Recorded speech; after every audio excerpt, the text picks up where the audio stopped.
Pag nakaramdam ka ng nasang gumawa ng mabuti, gawa ng Diyos yun eh. Ibig sabihin, kinakasangkapan ka ng Diyos eh. Nagtatrabaho ang Diyos sa'yo eh. Nagtatrabaho ang Diyos eh. Yung magnasa ka pa lang, hindi mo pa nagagawa, gawa na ng Diyos yun eh. Trabaho na ng Diyos yun eh. Hindi lahat kasi ng tao nagnanasang gumawa ng mabuti. Yun ang nakita ng Diyos doon sa panahon ni Noe.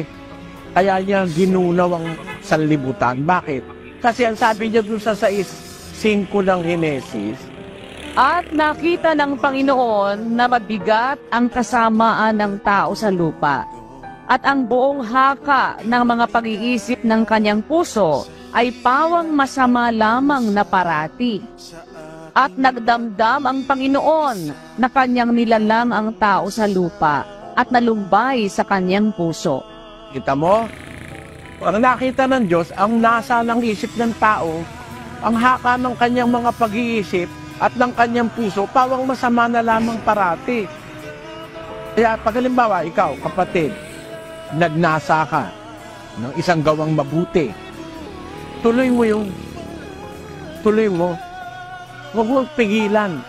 Dapat tayo, cooperative tayo sa Diyos. Kasi kasangkapan tayo, pinapakilos tayo ng Diyos eh. Ano ba ang halaga ng buhay? Bakit tayo binubuhay ng Diyos?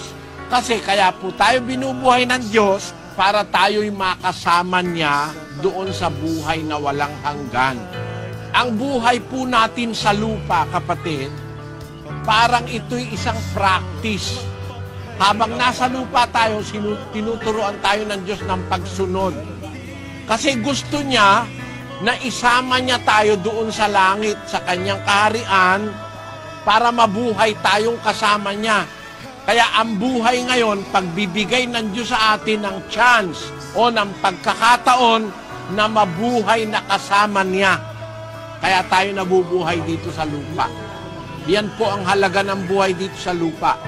Itong buhay sa lupa, puhunan natin ito kung magpapakabuti tayo para makasama tayo ng Diyos sa buhay na walang hanggan. Yun ang gusto ng Diyos. Pinatikim tayo dito sa lupa ng Diyos ng buhay na natatapos, buhay na may problema, buhay na may maraming mga pag-uusig, para kung tayo ay masubok niya na talagang tapat tayo, dadalhin niya tayo sa buhay na walang hanggan, na walang problema, walang kamatayan, walang kahit anong mga masasamang bagay. Yun po ang halaga sa buhay na ito sa lupa. Pag nakaramdam ka ng nasang gumawa ng mabuti, gawa ng Diyos yun eh. Ibig sabihin, kinakasangkapan ka ng Diyos eh. Nagtatrabaho ang Diyos sa'yo eh. Nagtatrabaho ang Diyos eh. Yung magnasa ka pa lang, hindi mo pa nagagawa, gawa na ng Diyos yun eh. Trabaho na ng Diyos yun eh. Hindi lahat kasi ng tao nagnanasang gumawa ng mabuti. Yun ang nakita ng Diyos doon sa panahon ni Noe. Kaya niya ginunaw ang sanlibutan. Bakit? Kasi ang sabi niya doon sa 6:5 ng Henesis, At nakita ng Panginoon na mabigat ang kasamaan ng tao sa lupa, at ang buong haka ng mga pag-iisip ng kanyang puso ay pawang masama lamang na parati.